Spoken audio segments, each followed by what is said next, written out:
Goeiemôre vriende, ons is dankbaar dat ons vanmôre weer kan saam wees rondom die woord van die Here. Nou vanmôre is Halleluja die 208 so in my gedagtes en wil ek net so versie of 2 daarvan aan u lees. Daar staan: deur te sien op die kruis is daar lewe en heil. Is daar lewe vir jou en vir my, sien gelowig op hom, word gereinig en leef, want verlossing bied Jesus jou vry. Die koorgedeelte sê: sien op, sien en leef. Deur te sien op die kruis is daar lewe en heil. Is daar lewe vir jou en vir my. Vers 4 sê: neem nou aan in geloof en met vreugde die heil. Neem die lewe wat Jesus jou gee. Wees verseker dat nimmer die dood jou meer tref. Hy wat leef, deel geregtigheid mee. Ek het so gedink aan hierdie lied, juis omdat ons besig is met die gedagte van hervormingsdag, of wat beteken hervormingsdag en hoe het hierdie groot en belangrike gebeurtenis van die verlede ook dan 'n toepassing op ons in die hede. En het ons alreeds vir u gesê, vriende, dat hierdie is 'n waterskeiding wat in die kerkgeskiedenis gekom het, die dag toe Martin Luther weggebreek het van die Rooms-Katolieke kerk en dan die woord in Duits vertaal het, dit in die hand van die normale mens gesit het, sodat die normale mens die skrif kon ondersoek om te sien hoe groot God se genade in Jesus Christus aan die verlore sondaar is. En ons gaan vanmôre aangaan met hierdie reeksie. Ons het nou alreeds gekyk na wie Martin Luther is. Ons het gekyk hoe hy weggebreek het van die Rooms-Katolieke kerk. Ons het gekyk na die gedagte van sola scriptura, met ander woorde, God se woord alleen. Ons soek nie vandag visioene nie, ons soek nie stemme nie, ons soek nie opinies van mense nie, ons soek nie ervarings van mense nie, ons wil die woord van God hoor praat. Petrus sê baie duidelik dat God se woord is belangriker as enige ervaring wat jy en ek in ons lewens kan beleef. Ons het alreeds daarna gekyk. Ons het gekyk na sola fide, geloof alleen, dat ons alleen gered kan word deur die geloof. En geloof is 'n geskenk wat God ons gee. Dis hy wat ons geestelike oë verlig. En vanmôre kom ons by die derde gedagte van sola gratia. Nou sola is eenvoudig die Latynse woord vir alleen en gratia ook die Latynse woord vir genade. So ons kyk vanmôre in die derde plek na genade alleen. En hoe het hierdie saak van genade alleen dan uit die reformatie na vore gekom? En dit is so 'n kosbare studie en ons gaan 'n kort gebed saam doen, dan kyk ons daarna. Vader, baie dankie vir u wonderlike woord. U sê ons moet ons voorgangers gedenk en ons dank u vir 'n man soos Martin Luther. En baie dankie dat ons weet, Here, dis nie Luther wat die reformatie laat plaasvind het nie, maar dit is hy wat by u woord uitgekom het en u het u woord gebruik en hierdie man gebruik om dan ook vir ons hierdie waarhede deur te gee. Dankie dat ons op u kan steun as die een wat wysheid en insig gee, om ook manne te gebruik in die verlede, in die hede, en ook u sal in die toekoms manne gebruik, om u woord te verklaar, sodat ons 'n beter verstaan kan hê daarvan, om ook so te lewe om u te verheerlik. Seën aan ons samesyn, open ons harte vir u waarheid, sodat ons ook kan wandel in die lig van u waarheid, tot eer van u naam. Amen. Nou vriende, as ons kyk na die woordjie of die gedagte van sola gratia, genade alleen, dan moet ons verstaan die aanloop na en dan ook dit wat gebeur het in die tyd van die reformatie of dan die hervorming. Die Romeinse kerk, vriende, soos baie kerke vandag glo, dat 'n mens word gered uit genade, maar nie genade alleen nie. En wat wil ek daardeur vir u sê? As ons die kerkgeskiedenis gaan navors, sal ons sien daar's verskillende manne wat op verskillende tye opgestaan het en verskillende goed geleer het, wat soms lynreg teen die waarheid van die woord was. Ons dink aan die man met die naam van Pelagius. Nou, Pelagius was 'n man gewees wat geglo dat die mens inherent 'n goedheid het en dan ook op 'n stadium homself tot God kan bekeer. Hy het dan later 'n student gehad met die naam van Arminius, en hierdie man Arminius het ook geglo dat die mens inherente goedheid het en dat ja, hy word deur genade gered, maar daar is ook van sy kant af 'n bydra wat hy lewer tot hierdie redding, deurdat hy die evangelie verstaan en dat hy op 'n stadium 'n keuse maak vir die Here Jesus om dan gered te word. Nou, hierdie gedagte van Pelagius en van Arminius is later ook in die Romeinse kerk gevestig en later ook in baie Pinksterkerke en selfs sommige gereformeerde kerke of mense wat bekend staan as gereformeerde kerke, waar die mens se bydra tot sy saligheid eintlik 'n prominensie geniet. Nou, die groot prediker R.C. Sproul, wat ook bekend gestaan het as een van die grootste manne in ons tyd, in die 21ste eeu, wat die gedagte van genade alleen weer na vore gebring het, sê in een van sy boodskappe, kom ons kry net een ding reguit. Jy kan nie uit genade gered word en die keuse lê dan by jou nie. Want jy sien, as ons genade moet beskryf, is genade die vrye guns of vrye geskenk van God aan die helverdiende sondaar. Niemand van ons kan genade verdien nie. Niemand van ons kan 'n keuse maak vir genade nie, as u die terme reg verstaan. Ons maak nie die keuse om genade te ontvang nie. As ek aan die ander kant staan en ek ontvang genade, is dit iets wat na my kant toe kom as 'n vrye gawe of 'n geskenk.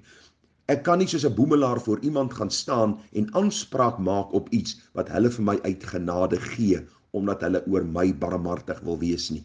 En dis die probleem van ons tyd. Jy sien, ons het redding verskuif van God se genade aan die sondaar na die mens wat aan God genade bewys deur hom aan te neem. En ek wil vanmôre vir jou sê, as jy op jou oorgawe steun dat jy gered is jy heel moontlik nie gered nie. Ons steun op genade alleen. Met ander woorde, die vrye guns of vrye geskenk van God aan die helverdiende sondaar mens. Iets wat ons nie kan verdien nie, dis genade, en genade kan nie verdienste insluit nie, want dan is dit nie genade nie. Genade het niks te doen met my briljansie, of die feit dat ek iets gesnap het, of dat ek iets verstaan het, of dat ek iets kon bydra tot my redding nie. Genade is dat God dit oor my ryklik en oorvloediglik uitgestort het. Nou, kom ek gaan net vir u 'n gedagte gee wat die Bybel vir ons sê, dat u dit net beter kan verstaan. Die Here sê in Romeine 3 vers 10, daar is niemand regverdig nie, selfs nie een nie. Daar is niemand wat verstandig is nie, daar is niemand wat God soek nie.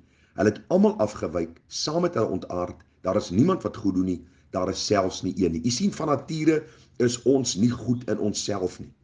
Van nature soek ons nie na God nie. Geestelik is ons verwyderd van God.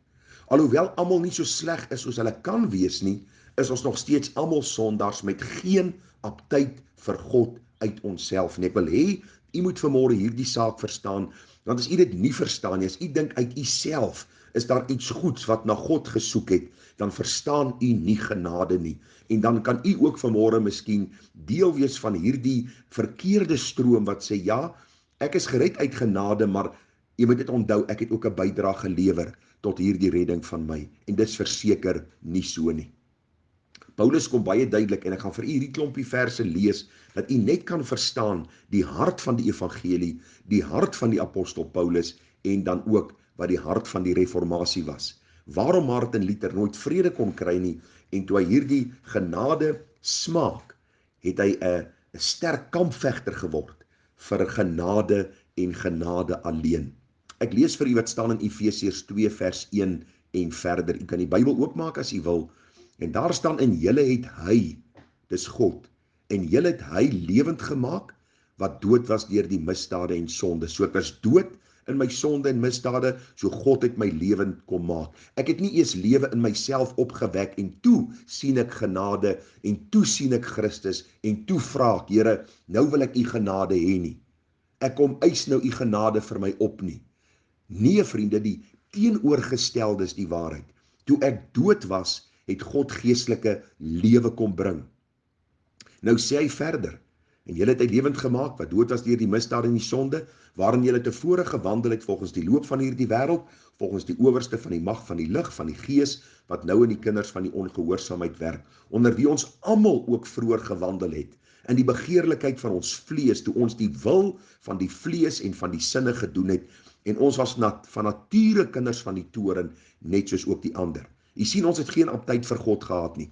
Ons wil is en was onderworpe aan die sonde en die sondige vlees, en ons het net soos die res van die wêreld dan ook die sonde liefgehad en gedoen. Vers 4, baie duidelik, maar God.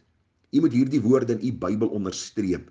Maar God, wat ryk is in barmhartigheid, het ons deur sy groote liefde, waarmee hy ons liefgehad het, ook toe ons dood was deur die misdade, lewend gemaak saam met Christus, uit genade is julle gered, en saam opgewek en saam laat sit in die hemel in Christus, sodat hy in die eeue wat kom, kan betoon die uitnemende rykdom van sy genade in goedertierenheid oor ons in Christus Jesus. Want uit genade is julle gered, deur die geloof, hoor nou, en dit nie uit julle self nie. Dit is die gawe of die geskenk van God, nie uit die werke nie, sodat niemand mag roem nie. Vriende, luister, ons kon nie God se aandag getrek het deur ons goeie lewe, status, voorkeur in die samelewing, opvoeding, ouers, geleerdheid of wat ook al nie. Ons kon geen verpligting op God geplaas het om ons aan te raak, dat ons geestelike oë geopen kan word en dat ons geestelik kon sien nie. Ons kon net mooi niks doen nie. As ons sê dat ons kinders van God is een van die grootste vrae wat ons onsself moet afvra, waarom is ek gered, terwyl soveel ander die rug op God en op die evangelie draai? En as die antwoord nie genade en genade alleen is nie, dan moet jy alternatiewelik glo dat daar iets inherent goeds in jouself was, wat God se aandag moes trek om jou te red. En as dit die geval is, vriende, dan is jy nie uit genade gered nie.